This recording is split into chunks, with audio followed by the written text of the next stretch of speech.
Hello everyone, good morning. तो आज हम 19 दिसंबर 2025 की फ्राइडे की इम्पोर्टेंट न्यूज़ को कवर करने वाले हैं। ये हमारा daily the Hindu news analysis का सेशन रहता है। इसमें हम यूपीएससी से related PCS, SSC, one day exam जितने भी होते हैं उनमें जितने भी करंट अफेयर के क्वेश्चन पूछे जाते हैं उन टॉपिक्स को हम इम्पोर्टेंट न्यूज़ को हम कवर करते हैं। तो इसमें हमारे जो मेजर सब्जेक्ट होते हैं polity IR, history, art and culture, economy, science and tech, environment. इसके साथ ही हमारा जियोग्राफी भी एक मेजर सब्जेक्ट होता है।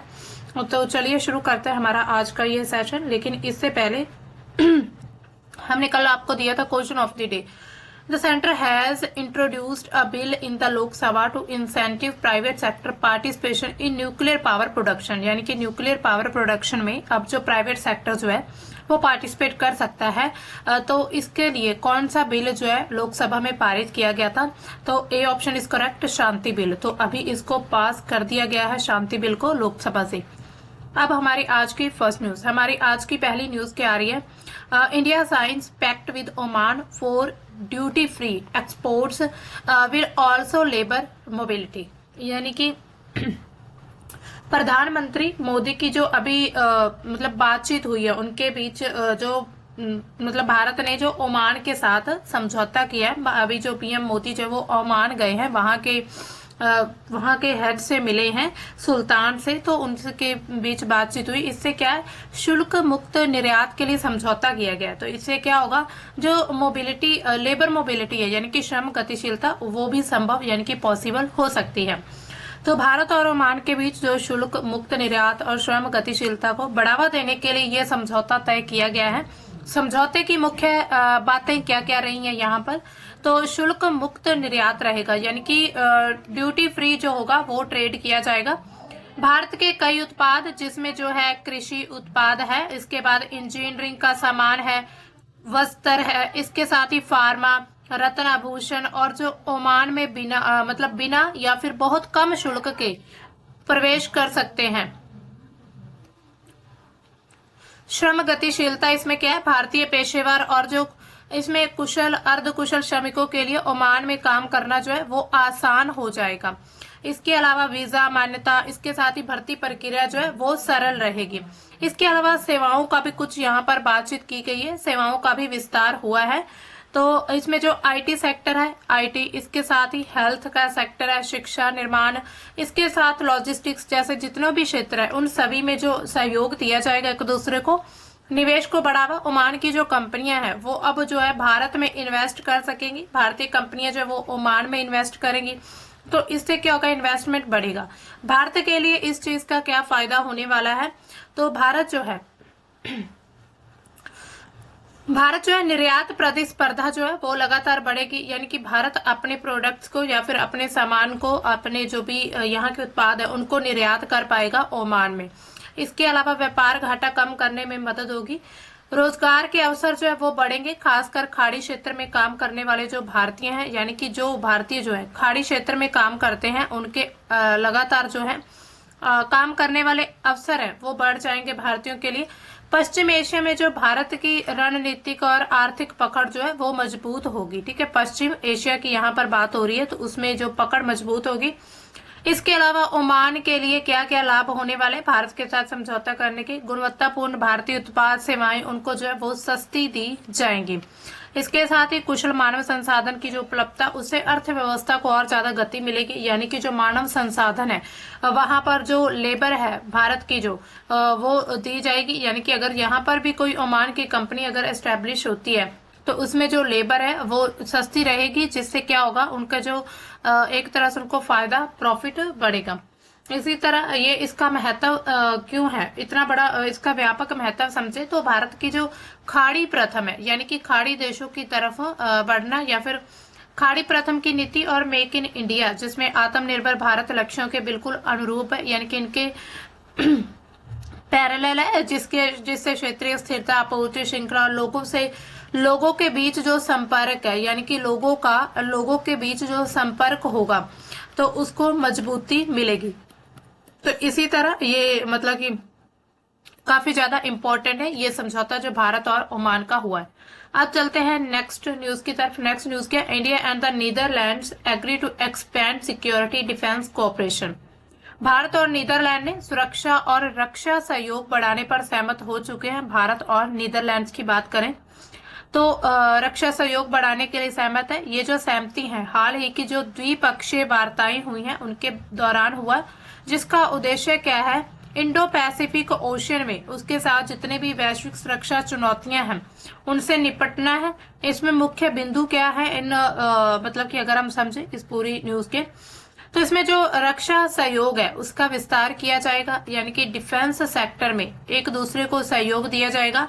दोनों देश जो है रक्षा उत्पादन, जिसमें सैन्य प्रशिक्षण, यानी कि अगर कोई भी सेना है उनको मान लीजिए ट्रेनिंग देनी है, या फिर जो एक्सरसाइज होती है मिलिट्री एक्सरसाइज, तकनीकी सहयोग यानी कि एक दूसरे को जो तकनीक है वो भी ट्रांसफर की जाएगी। तो इन सभी में एक दूसरे को सहयोग को आगे बढ़ाएंगे दोनों देश, India and Netherlands.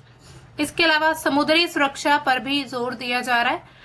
Indo Pacific क्षेत्र में जो मुक्त नौवहन, यानी कि बिल्कुल ही जो अगर हम फ्री नेवी की बात करें, समुद्री डकैती अवैध गतिविधियों से निपटने में भी सहायता मिलेगी। इसके अलावा आतंकवाद, साइबर सुरक्षा से और हाइब्रिड युद्ध जैसी जितनी भी चुनौतियां, उस पर भी दोनों देश एक दूसरे को सहयोग करेंगे, क्योंकि अब जो है इंडिया नीदरलैंड्स एक दूसरे के स्ट्रेटेजिक पार्टनर्स बनेंगे इस समझौते के बाद। इसके अलावा रक्षा उद्योग साझेदारी, मेक इन इंडिया भारत का और आत्मनिर्भर भारत के तहत जो नीदरलैंड की कंपनियां उनके साथ सहयोग कर पाएंगे, यानी कि इससे पॉसिबिलिटी जो है वो बढ़ेगी।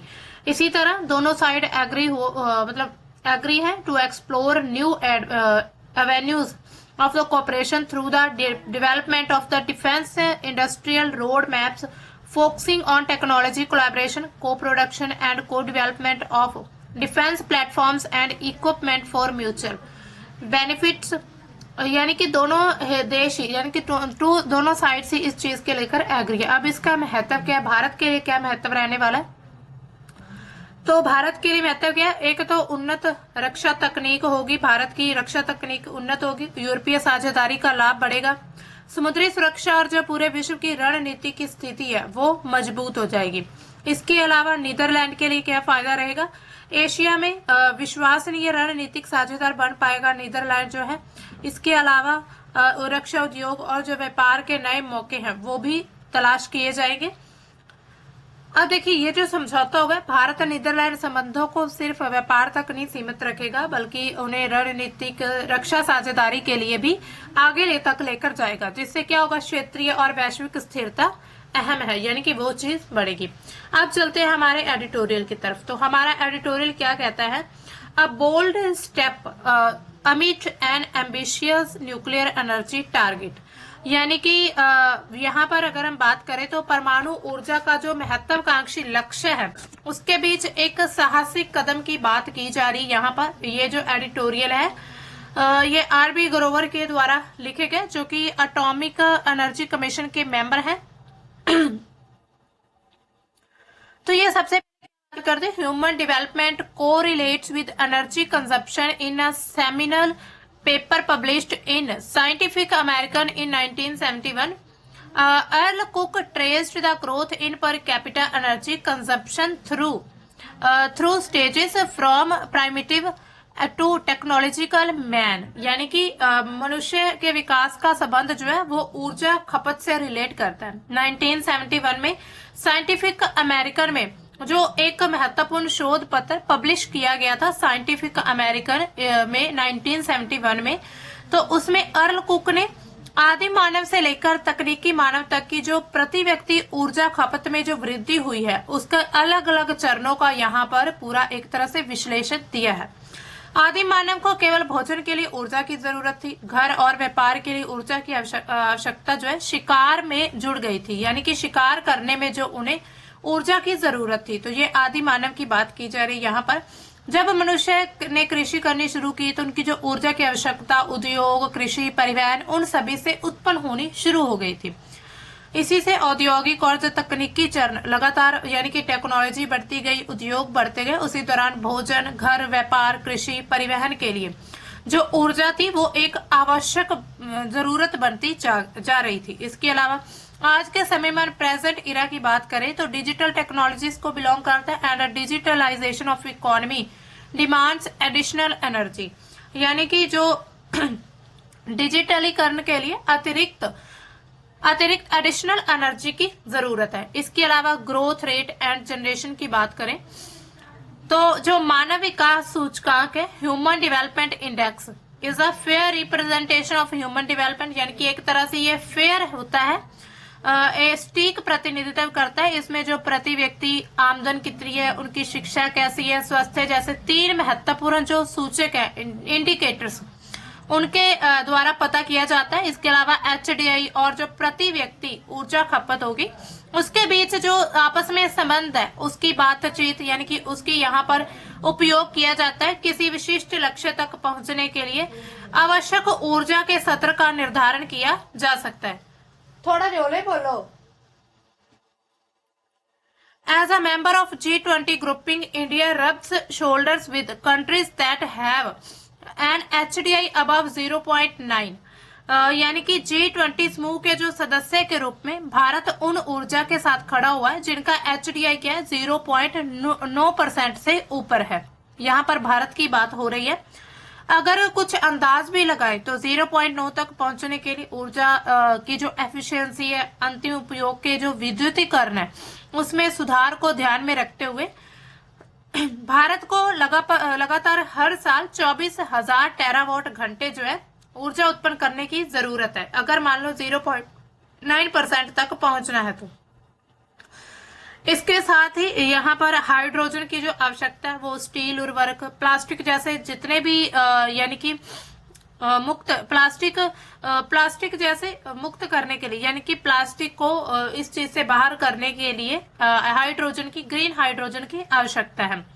2023-24 में बिजली उत्पादन लगभग कितना था 1950 terawatt hour and the CAGR in the recent past has been about 4.8%.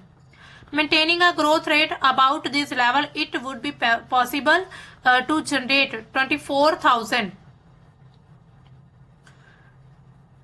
terawatt hour per annum in 4 to 5 decades. However, there are two complexities.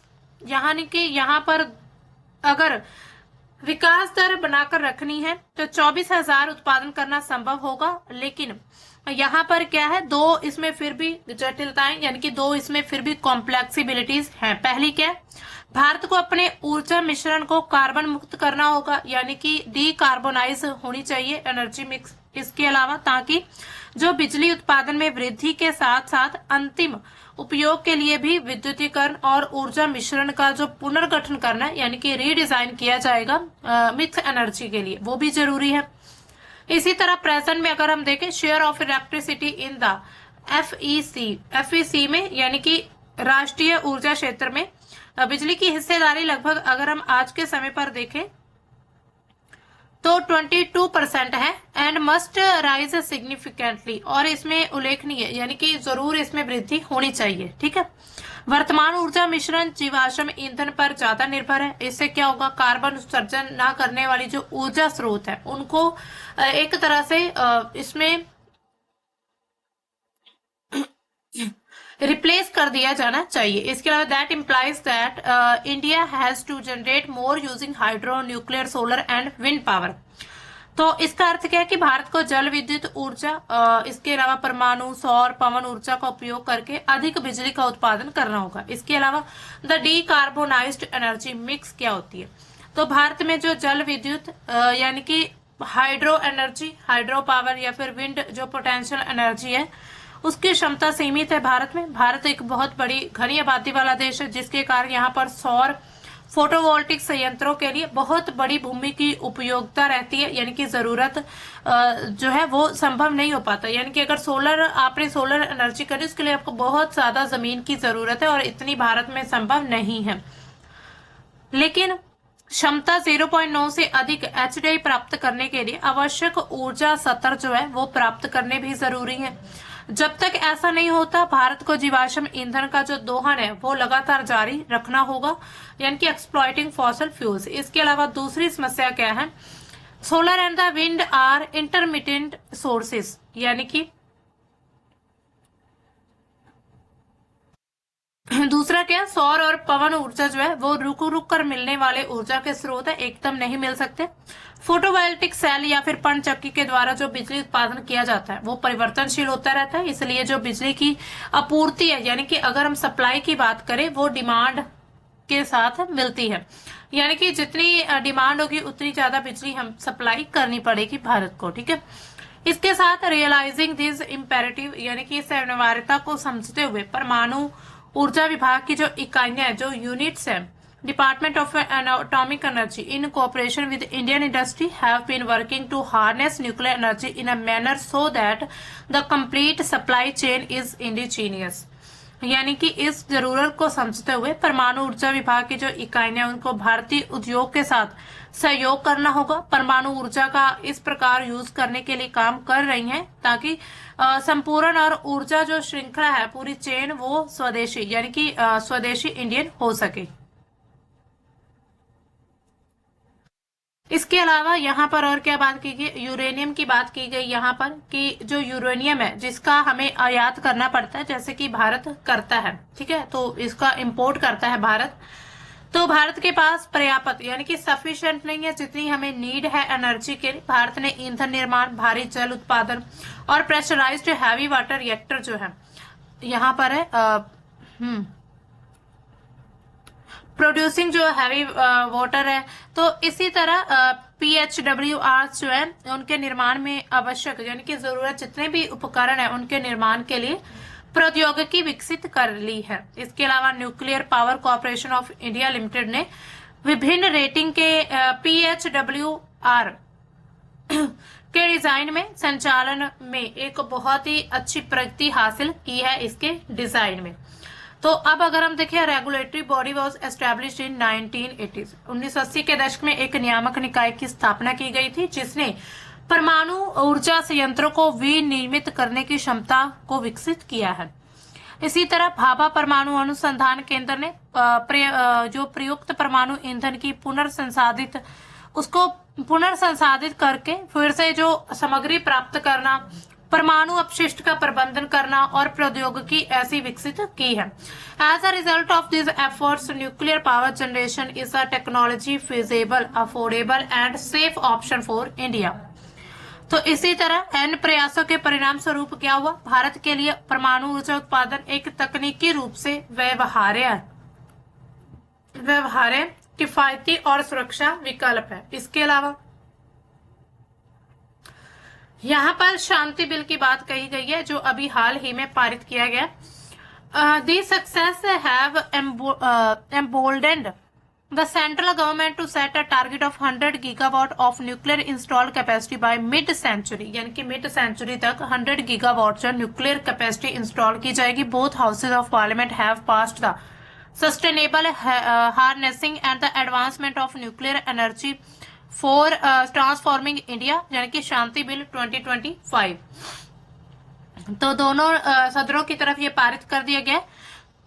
The bill is overarching piece of legislation and combines provisions included in the Atomic Energy Act 1962, यानी कि यह जो ऊर्जा अधिनियम 1962 और परमाणु क्षति के लिए नागरिक दायित्व अधिनियम 2010 के शामिल प्रावधानों को समाहित किया गया, यानी कि इन दोनों प्रावधानों को इसमें ऐड कर लिया गया। इसके अलावा it says that the existing atomic energy regulatory board shall be deemed to have constituted under this responsibility for safety, security and the safeguard lies with the license of the faculty, यानी कि इसमें ये चीज कहेगी कि मौजूदा परमाणु ऊर्जा नियामक बोर्ड को इस अधिनियम के तहत गठित माना जाएगा। विधेयक ये सुनिश्चित करता है कि सुरक्षा उपायों की जो प्राथमिक जिम्मेदारी के संयंत्र है उनको लाइसेंस देना, मतलब दिया जाएगा। इसके अलावा the target set for nuclear energy is ambitious,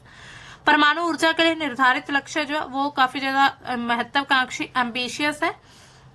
संसद द्वारा पारित विधेयक एक अस्थायी कदम है भारत को विकसित देश बनने के लिए अपने जो भी एम्बिशियस टारगेट है एंड बोल्ड स्टेप है उनको, और जो साहसिक कदम है ऐसी जरूरत है। तो इस शांति बिल को एक ऐसा ही साहसिक कदम माना जा रहा है।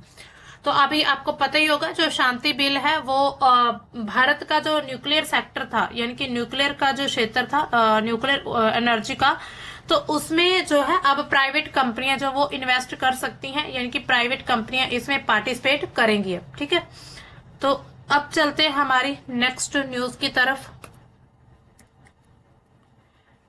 नेक्स्ट न्यूज क्या आ रही है? US announces $10 billion in arms sales to Taiwan, China slams move. यानी कि अमेरिका ने ताइवान को $10 अरब के हथियार बेचने की घोषणा की है। चीन ने इस कदम की कड़ी आलोचना की है। If approved by Congress, it would be the largest ever U.S. arms package to island. It includes 82 HIMARS HIMARS system, यानी कि ये एक तरह से वेपन सिस्टम है।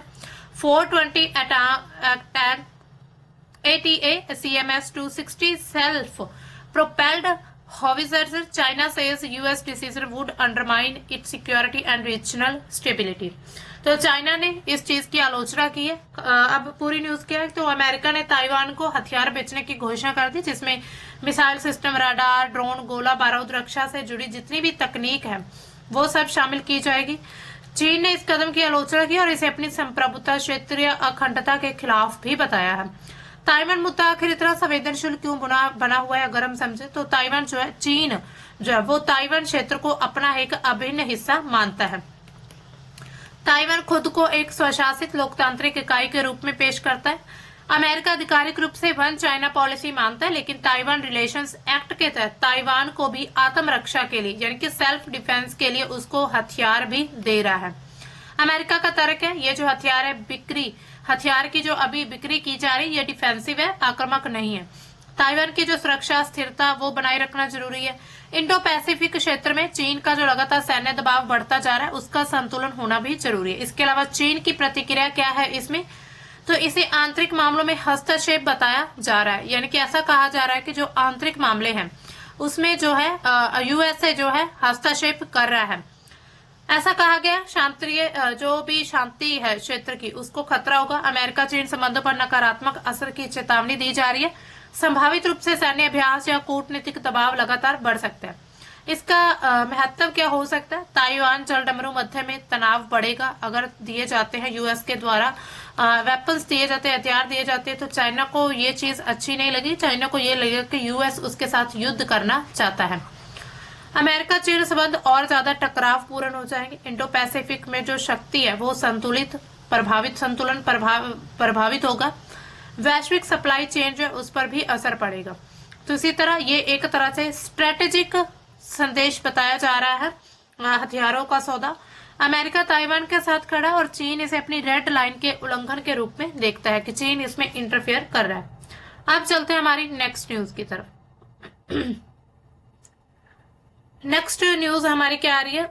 India faces it's greatest strategic challenge in Bangladesh since 1971। यानी कि भारत को बांग्लादेश में 1971 के बाद सबसे बड़े रणनीतिक चुनौती का सामना करना पड़ रहा है। यानी कि आपने देखा योगा न्यूज, जो अब बांग्लादेश में भारत के खिलाफ प्रोटेस्ट किया जा रहा है। तो अगर हम 1971 से थोड़ी पृष्ठभूमि समझें, उसके बाद भारत बांग्लादेश के इंडिया और बांग्लादेश के संबंधों को समझें, तो 1971 में बांग्लादेश आजाद होता है। उसमें भारत की बहुत बड़ी भूमिका थी। दशकों तक मैत्रीपूर्ण सरकारें रही, सीमा सुरक्षा सहयोग हुआ, उत्तर पूर्व भारत की स्थिरता रही, आतंकवाद विरोधी समन्वय किया दोनों देशों ने। विशेषकर 2009 के बाद जो रणनीतिक साझेदारी हुई थी वो अच्छी चली। और आज की सबसे बड़ी चुनौती क्यों? सबसे पहले आंतरिक राजनीतिक स्थिरता, सत्ता के संघर्ष को लेकर। वहां पर जैसे पता ही है कि हसीना है उनको सजाए मौत दी गई है, फांसी की सजा दी गई है। तो इसी तरह जो हसीना है उनको भारत में एक तरह से उन्होंने शरण ली हुई है। तो इसी तरह बांग्लादेश के लोग या फिर वहां की जनता ये चाहती है वहां की गवर्नमेंट की हसीना को सौंप दिया जाए। तो इसको लेकर जब पहले हसीना जब वहां अपने देश से, मतलब कि वहां अपने देश से भागी थी, तो उस समय पर भी उन्होंने इंडिया में ही सबसे पहले वो एंटर हुई थी, शरण ली थी, जब वहां पर बांग्लादेश में क्राइसिस बहुत ज्यादा बढ़ चुके थे। तो उस समय को लेकर भी ये कहा जा रहा है कि जो भारत है वो मतलब कि उनको सपोर्ट कर रहा है। तो इसी तरह भारत को बहुत बड़ी चुनौती का सामना करना पड़ रहा है। भारत विरोधी जो नैरेटिव है उनका उभार लगातार बढ़ता जा रहा है। कट्टरपंथी राष्ट्रवादी समूहों के द्वारा भारत को हस्तक्षेपकारी दिखाने का प्रयास किया जा रहा है। चीन की लगातार रणनीतिक मौजूदगी लगातार बढ़ती जा रही। जो बुनियादी ढांचा जिसमें बंदरगाह, इसके साथ ही रक्षा सहयोग है, भारत के लिए चुनौती बना हुआ है। नेबरहुड फर्स्ट की नीति भी अपनानी, बंगाल की खाड़ी में संतुलन भी बनाना है। इसके अलावा सीमा और सुरक्षा का जोखिम क्यों?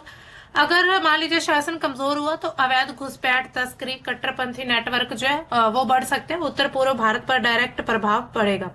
क्षेत्रीय कूटनीति पर असर, जो बिम्स्टेक एक्ट ईस्ट की नीति है, इसके साथ भारत की क्षेत्रीय नेतृत्व की भूमिका है, उसको भी झटका लगेगा। अब देखिए भारत के लिए आगे की राह क्या हो सकती है इसमें।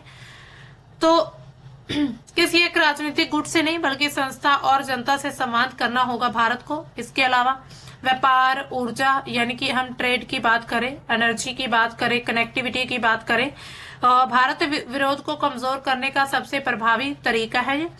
इसके अलावा सीमा प्रबंधन, यानी कि रक्षा सहयोग को जारी रखना होगा, सीमा पर प्रबंध अच्छे करने होंगे। खुफिया जो सहयोग है उसको करना होगा। चीन कारक को यथार्थवादी दृष्टि से देखना होगा, यानी कि प्रतिस्पर्धात्मक के रूप में चीन को देखना होगा। अगर हम यहाँ पर प्रोटेस्ट की बात करें जो भारत के विरोध हो रहा है, विरोध में, तो एक रिपोर्ट पेश की गई है। तो उसमें रिपोर्ट में क्या कहा है, वहां की जो आवामी लीग है। अब देखिए सबसे पहले समझते हैं जो संसद की एक समिति है उसने अपनी रिपोर्ट में कहा है कि बांग्लादेश में जो हो रहे घटनाक्रम है वो 1971 के मुक्त युद्ध के बाद भारत के लिए सबसे बड़ी चुनौती है। लोकसभा संसद जो शशि थरूर हैं उनकी अध्यक्षता वाली जो विदेश मामलों की स्थायी समिति है, उनकी रिपोर्ट में पिछले 2 साल के भारत बांग्लादेश संबंधों की अस्थिरता का विश्लेषण किया गया कि कैसे पिछले 2 साल में भारत और बांग्लादेश के संबंध लगातार अस्थिर नजर आए हैं। और ये कहा गया कि बांग्लादेश में एक परिवर्तन देखने को मिल रहा है। आवश्यक समायोजन के बिना नई दिल्ली ढाका में अपनी रणनीतिक स्थिति खो सकती है, यानी कि जो नई दिल्ली है उसके जो संबंध वहां की जो कैपिटल है ढाका, उसमें अपनी स्थिति खोने का डर लगातार बना हुआ है। 1971 के मुक्ति युद्ध के बाद सबसे बड़ी चुनौती का सामना करना पड़ रहा है। भारत 1971 की चुनौती अस्तित्वगत थी, एक मानवीय संकट थी उस समय पर, और एक नए राष्ट्र का जन्म हो रहा था क्योंकि उस समय पर जो बांग्लादेश था वो आजाद हुआ था। और आज खतरा इससे ज्यादा है, यही कहीं गंभीर, यानी कि बहुत ज्यादा गंभीर है। इसके अलावा आवामी लीग के प्रभुत्व का पतन, युवा नेतृत्व वाले जो राष्ट्रवाद का लगातार उभार हो रहा है, इसमें जो आवामी लीग का पतन हो रहा है और युवा नेतृत्व का उभार, यानी कि जो युवा वहां की जनरेशन है वो लगातार अपना जो नेतृत्व कर रही है। इस्लामवादियों की जो पुनः उपस्थिति, चीन और पाकिस्तान के बढ़ते प्रभाव ने इसमें एक महत्वपूर्ण मोड़ लिया है, यानी कि भारत और बांग्लादेश के संबंध अब जो है वो पतन की कगार पर आ चुके हैं। रिपोर्ट में क्या पेश किया गया, अगर भारत इस समय अपनी रणनीति में बदलाव करने में विफल रहता है, यानी कि फेल होता है, तो उसे ढाका में रणनीतिक स्थान खोने का खतरा है, यानी कि वो अपनी जो स्ट्रेटेजिक स्पेस है बांग्लादेश में वो पूरी तरह से खो देगा। ये बिल्कुल अप्रासंगिकता के कारण होगा। इसी तरह जो 5 अगस्त 2024 को हसीना की जब सरकार गिरी थी, तो गिरने के बाद से समिति, विदेश मंत्रालय के बीच, अधिकारियों के बीच जो भी बातचीत हुई उसका भी विवरण दिया गया रिपोर्ट में, और ये कहा गया कि भारत ने शरण प्रदान करने का सही निर्णय लिया है उस समय पर। तो इसी तरह अब जो भारत है वो एक तरह से लगातार बांग्लादेश में अपने प्रभाव को खोता नजर आ रहा है, और इससे क्या होगा कि भारत की नेबरहुड फर्स्ट की जो नीति, जो पॉलिसी है, उसको बहुत बड़ा इफेक्ट पड़ने वाला है। तो बाकी आगे देखेंगे और क्या क्या इससे रिलेटेड न्यूज आएंगी। इसके अलावा अगर हम देखें क्वेश्चन ऑफ द डे आज आपके लिखे द सेंटर से विकसित भारत शिक्षा अधिष्ठान बिल जो है 2025 seeks to replace which institute that overseas education. तो इसमें मतलब किन को रिप्लेस करता है, जो आपको 4 ऑप्शन दिए गए हैं, national assessment and accreditation council, all India council for technical education, board of secondary education, university grants commission. तो सही ऑप्शन आपने बताना है हमें कमेंट सेक्शन में। दोस्तों आज का हमारा द हिंदू का सेशन इतना ही था, मिलते हैं हम अपने कल के सेशन में, तब तक के लिए बाय, थैंक्स फॉर वॉचिंग।